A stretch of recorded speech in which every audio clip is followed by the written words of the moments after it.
लेकिन स्टॉक से न्यूज के क्रम में जब आशीष ने जिक्र किया वोडाफोन का मैनेजमेंट और उनकी कॉन्फ्रेंस कॉल का, और जो इन्होंने करीब 1000 करोड़ रुपए का एक टैक्स रिफंड मिला है, एक काम करते हैं, इनके फंड रेजिंग प्लान और उसकी चर्चा और इस टैक्स रिफंड के बीच में एक बड़ी इंटरेस्टिंग रिपोर्ट है वोडाफोन पे। दो रिपोर्ट्स हैं जिसका मैं आज जिक्र करूंगा और यतिन जिक्र करेंगे, वोडाफोन और साथ ही साथ इन्फो एज। पहले यतिन, गुड मॉर्निंग। पहले बताइए वोडाफोन पे टिप्पणियां क्या आई हैं, और इस स्टॉक पे बहुत से लोग फंसे हैं, और ये समझ लीजिए कि हाल ये है कि शाम को चलते चलते बहुत से लोग पीछे से रोक के बोलते हैं कि क्या करें वोडाफोन का, बेच दे या इसी अगर आप देखें प्राइस पर होल्ड करके रखें। बताइए हाउस व्यूज क्या है? बिल्कुल वीरेंद्र, क्वेरीज ज्यादा आती हैं और यहाँ शेयर होल्डर का बेस भी बहुत बड़ा है। जहां तक कि वोडाफोन आइडिया का सवाल है, येस्टरडे कंपनी ने कॉन्फ्रेंस कॉल किया जिसके बाद ये रिपोर्ट्स आई हैं आज।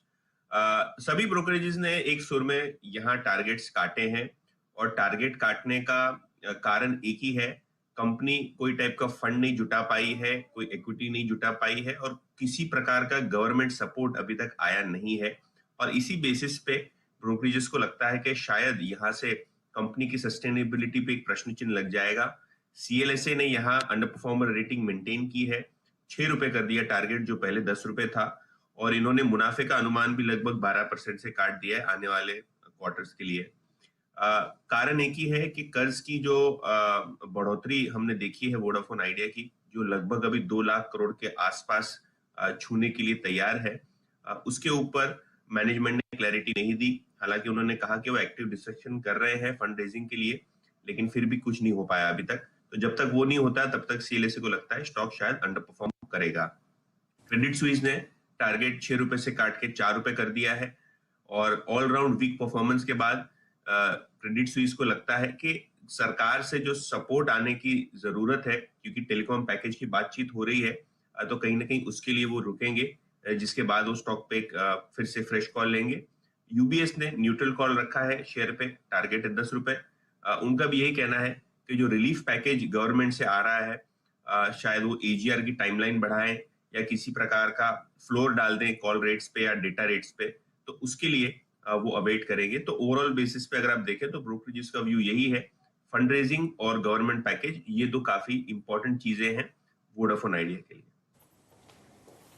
चलिए, ये रणनीति तो आपके सामने आती हुई दिख रही है इस स्टॉक पर। डायरेक्टर साहब, जरा एक नज़र डाल लेते हैं यहाँ पर लॉन्ग टर्म चार्ट पर। जैसा कि यतिन जी और वीरेंद्र जी आपको पता ही रहे हैं कि अक्सर अगर चर्चा होती है, जब आप बाजार बंद होकर किसी से मिलते हैं, वो जानने की चेष्टा करते हैं कि भाई वोडाफोन आइडिया का क्या होगा। 11 रुपये से ये स्टॉक आपको करेक्ट करता हुआ दिख रहा है। फरवरी में 14 रुपये था, और अगस्त तक अब 6 रुपये, और यहाँ से भी कट्स आपको आते हुए दिख रहे हैं टारगेट्स में।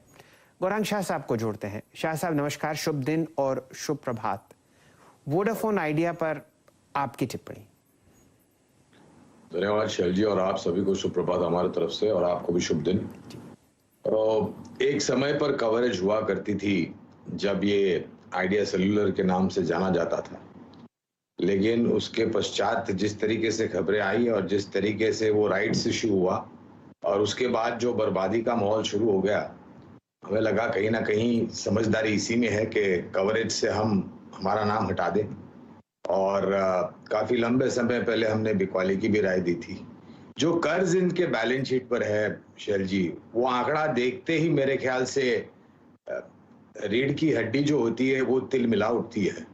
उसके साथ साथ आप जो इनके महीने दर महीने ग्राहकों की संख्या कम होती जा रही है, और जो सुविधाएं उपलब्ध कराते हैं उसमें जिस तरीके से दिक्कत आती थी। एक डिस्क्लोजर ये भी देना चाहूंगा कि एक समय पर मेरे पास भी वोडाफोन का सिम था, लेकिन पिछले 1.5 साल या साल भर पहले मैंने मोबाइल नंबर पोर्टेबिलिटी की मदद ली और मैंने कंपनी बदल दी।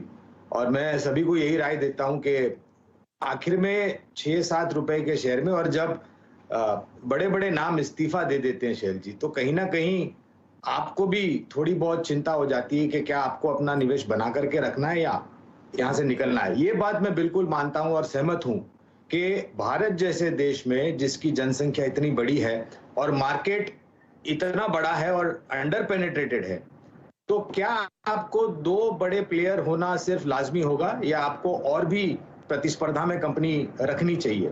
तो ये देखना जरूरी होगा कि सरकार का रवैया क्या होता है, लेकिन फिलहाल में इस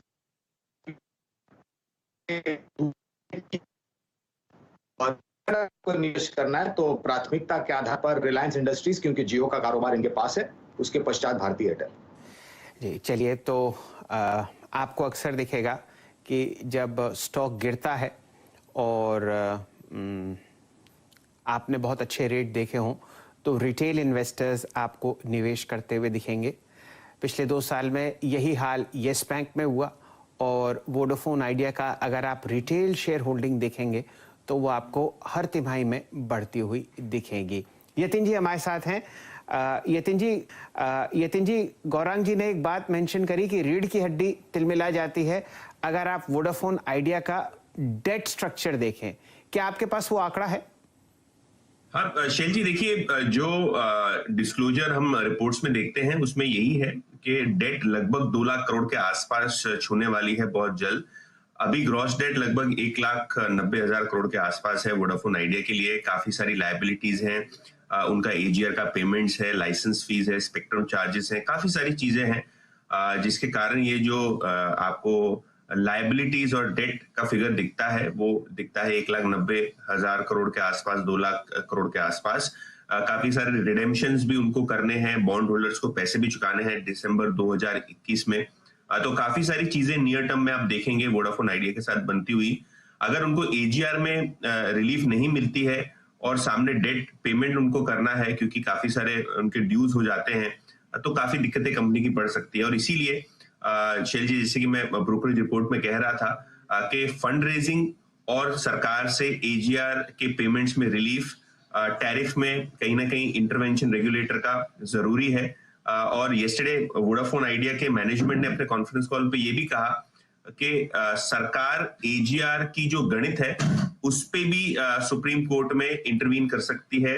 एजीआर की जो पेमेंट्स सुप्रीम कोर्ट ने तय की है उस पे रिव्यू पिटिशंस काफी सारी टेलीकॉम कंपनीज फाइल कर रही हैं, लेकिन वोडाफोन का ये कहना है कि सरकार भी इसके अंदर एक स्टेक होल्डर बन सकती है और सरकार भी ये कोर्ट को कह सकती है कि कहीं ना कहीं एजीआर की गणित गलत है या इसमें सुधार की जरूरत है। तो कहीं ना कहीं वोडाफोन इनडायरेक्टली सरकार को ये कहना चाहती है कि थोड़ा बहुत बेल आउट आपसे भी आना जरूरी है। यतिन जी, सन 2007 फरवरी के पहले हफ्ते में आपने वोडाफोन को हचिसन का इंडिया बिजनेस खरीदते हुए देखा और 2007 के बाद आप देखिए ये सूरत हाल है। एक 6 महीने का चार्ट हम आपके सामने स्क्रीन पर प्रस्तुत कर रहे हैं।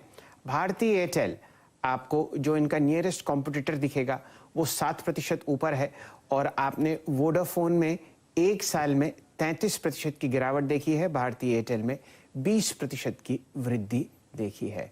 बहुत सारे कस्टमर्स जैसे कि गौरांग शाह साहब हैं और मैं मान के चलता हूं कि आपका जो बिल साइज है वो बहुत बड़ा होगा, वैसे कस्टमर्स आपको वोडाफोन आइडिया से हटते हुए दिख रहे हैं, दूसरे 2 ऑपरेटर्स की तरफ जाते हुए। चलिए, ये तो चर्चा हुई वोडाफोन आइडिया की। अगर आप इस शेयर में हैं तो राय आपको ब्रोकरेजेस की तरफ से मिलती हुई दिख ही रही है।